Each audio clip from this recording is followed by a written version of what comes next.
இயக்குனர் நந்தினி ரெட்டியோட இயக்கத்தில் ரெடியாக இருக்க திரைப்படம் தான் எங்கள் தங்கம். இந்த படத்தோடைய லீடாக சமந்தா நடிச்சிருக்காங்க. ரீசெண்டாக ஒரு இன்டர்வியூவில் ப்ரெஸ் மீட்லலாம் சமந்தா ஷேர் பண்ணது என்னென்னா, ஃபர்ஸ்ட் ஆஃப் ஆல் இந்த கதையில் வந்து சாய் பல்லவி தான் நடிக்க வேண்டியது, பட் அவங்களுடைய டேட்ஸ் இல்லை அப்படின்ற காரணத்தினால எனக்கு இந்த கதை வந்தது. நான் இந்த கதையை கேட்டதுக்கப்புறமா ஓகேன்னா, பட் எனக்காக இந்த படத்தில் இன்னும் கொஞ்சம் எக்ஸ்ட்ராவாக வந்து இந்த ஆக்ஷன் சீக்வன்ஸ்லாம் வந்து ஆட் பண்ணியிருந்தாங்க அப்படின்றத சொன்னாங்க. இந்த படத்தோட கதையாக என்ன இருக்குன்றதை பார்த்தீங்கன்னா, ஒரு மாவோயிஸ்டாக இருக்க சமந்தா ஒரு காலகட்டத்துக்கு மேலே ஒரு டாக்டரை மீட் பண்ணுறாங்க. அவங்க லவ் அப்படின்றது ஏற்படுது. அவங்க ரொம்ப சந்தோஷமான ஒரு காதல் வாழ்க்கையில் இருக்காங்க. அந்த டாக்டருக்கு ஊரில் ஒரு குடும்பம் இருக்காங்க. அந்த குடும்பத்தில் கடைசி தங்கச்சிக்கு கல்யாணம் அப்படின்றது நடக்க போது இந்த கல்யாணத்துக்காக இவங்க 2 பேரும் அங்கே போகிறாங்க. அங்கே போகும்போது என்ன நடக்குதுன்னா, இவங்க வந்து அந்த மாவோயிஸ்ட் கும்பலில் இருக்காங்களே, அதோட தலைவனுக்கு வந்து இதே மாதிரி ஒரு பொண்ணு, அதாவது பார்த்தீங்கன்னா இவங்க கும்பலில் இருந்த மாதிரியே ஒரு பொண்ணை அந்த டீமில் இருக்க ஒரு பையன் பார்க்குறான். பார்த்துட்டு சொல்கிறான் ஜான்சி மாதிரியே இருக்குது அப்படின்றது சொல்கிறான். அப்போ அந்த ஆள்னா சொல்கிறான், நீ ஜான்சியே இல்லையான்றதை கண்டுபிடி அப்படின்றான். அதுக்காக அந்த ஆட்கள் என்னென்னலாம் ட்ரை பண்ணுறாங்க, அதுலேருந்து சமந்தா எப்படி தப்பிச்சு வெளியில் வராங்க அப்படின்ற ஒரு கதை. டுவர்ட்ஸ் த எண்டில் அந்த கேங்ஸ்டருக்கு, அந்த மாவோயிஸ்ட்டுக்கு சமந்தா தான் அந்த ஜான்சி அப்படின்றது தெரிய வருது. அப்போ அவன் என்னென்ன மாதிரியான முயற்சிகள்லாம் ஏற்படுது. டுவர்ட்ஸ் த எண்டில் சமந்தாவுக்கும் அந்த மாவோயிஸ்ட் லீடருக்கும் எப்பேற்பட்ட ஒரு சண்டை நடக்குது. கடைசியில் யார் உயிரோடு இருக்க போகிறா, யாருக்கு என்ன நடக்க போகுது, அந்த ஃபேமிலிக்கு என்ன பிரச்சனைகள்லாம் ஏற்பட போகுது, அண்ட் அந்த ஃபேமிலிக்குள்ளே போகும்போதே சமந்தாவுக்கு என்ன ஒரு பெரிய கஷ்டமாக இருக்குது அப்படின்னா, அவங்க என்ன ஊருக்காரங்க, என்ன ஆளுங்க அப்படின்ற ஒரு கேள்விகள்லாம் வந்து அந்த ஹஸ்பண்ட் வீட்டு சைட்லேருந்து வச்சுக்கிட்டே இருக்காங்க. அவங்கக்கிட்ட அதுக்கெல்லாமே பதில் இல்லை. அண்டு அவங்க ஒரு பர்ஃபெக்ட் மருமகளாக எப்படி பார்க்குறாங்கன்னா, காலையிலேயே எழுந்துக்கணும், வீட்டில் இருக்க எல்லா வேலையும் பார்க்கணும், எல்லாருக்கும் சமைச்சு வைக்கணும், சாமி நல்லா கும்பிடணும், ரொம்ப அழகாக பாடணும், இப்படி அவங்களுக்குன்னு ஒரு பெரிய எக்ஸ்பெக்டேஷன் இருக்குது. அந்த எக்ஸ்பெக்டேஷனை எப்படி சமந்தா வந்து ப்ரூஃப் பண்ணுறாங்க அப்படின்ற அந்த ஒரு ட்ராவலில் இருக்குது. இதுதான் இந்த படத்தோட கதையாக இருக்குது. இந்த படத்தோட பெரிய ப்ளஸ் பாயிண்ட்டாக இருந்தது, இந்த கதையை வந்து ஒரு ஃபேமிலி ட்ரிவன் ட்ராமாக்குள்ளே கொண்டு போனது. அங்கே என்ன ஃபன்னு நடக்குது அப்படின்றதான். ஏன்னா ஒரு வாட்டியும் அவங்க வீட்டோடைய 2வது மருமக அவங்க வீட்டில் எப்படி ஒரு பர்ஃபெக்டான ஒரு மருமகளாக இருக்காங்க அப்படின்றத காட்டுறாங்க.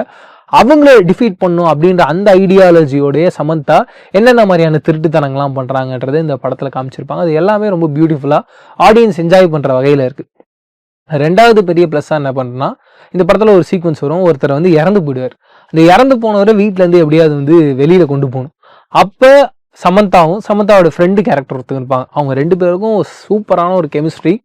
எப்படி வந்து ஒரு ஹீரோ கூட ஒரு கவுண்டமணி சார் சேர்றாரு, ஒரு சந்தானம் சார் சேர்றாருன்னா ஒரு ஃபன் பிளாஸ்டான ஒரு படமாக ஒன்று மாறும். அப்படி ஒரு கெமிஸ்ட்ரி சமந்தாவுக்கும் அந்த ஃப்ரெண்டு கேரக்டருக்கும் இருந்தது. அந்த ஓவரால் போர்ஷனே கண்டிப்பாக ஆடியன்ஸ் வந்து பயங்கரமாக என்ஜாய் பண்ணுவாங்க. அப்படி ஒரு சீக்வன்ஸாக அமைஞ்சிருந்தது. படத்தோட ஃபர்ஸ்ட் ஹாஃபாக அவங்க ரொம்ப பர்ஃபெக்டாக அவங்க ஸ்டேஜ் பண்ணியிருந்தாங்க. கிட்டத்தட்ட நம்ம இதுக்கு முன்னாடி பாஷாவாக இருக்கட்டும், இப்போ ரீசெண்டாக வந்து லியோவாக இருக்கட்டும், இது எல்லாமே இந்த படத்தோட பேசிக் பேட்டர்னில் ஒர்க் பண்ண ஒரு படம் தான். ஒரு கேங்ஸ்டராக இருப்பான், அதுக்கப்புறம் நல்லவனாக வாழ்ந்துட்டு இருப்பான், மறுபடியும் அந்த கேங்ஸ்டர் டீமில் இருந்து ஒருத்தங்க எப்படி மீட் பண்ணுறாங்க, அதனால் மறுபடியும் எப்படி அவன் கேங்ஸ்டர்ன்றது இந்த வீட்டில் இருக்க எல்லாருக்கும் தெரிய வருது. அதே ட்ரீட்மெண்ட்டை தான் இங்கே ஹேண்டில் பண்ணியிருந்தாங்க. அது ரொம்ப கரெக்டாக ஒர்க் அவுட் ஆகிட்டே இருந்தது படத்தோட ஃபர்ஸ்ட் ஹாஃபில்.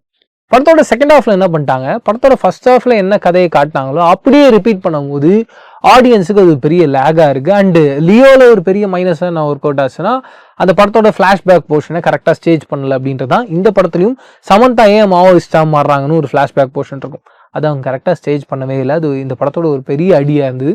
அண்டு டுவர்ட்ஸ் த எண்ட்லலாம் வந்து நிறைய சொதப்பிட்டாங்களோ, இன்னும் கொஞ்சம் பெட்டராக பண்ணியிருக்கலாமோ அப்படின்ற ஒரு எண்ணமும் ஏற்பட்டது. அந்த ட்ரீட்மெண்ட்டாக இன்னும் கரெக்டாக ஹேண்டில் பண்ணலையோ அப்படின்ற ஒரு எண்ணம் இருந்தது. பட் என்ன இருந்தாலும் ஒரு ரெகுலரான commercial cinema top to bottom எப்படி இருக்குமோ அப்படி ஒரு பர்ஃபெக்டான ஸ்டேஜிங்கில் இந்த படம் இருந்தது. அது இந்த படத்தை பெரிய அளவில் காப்பாற்றுது.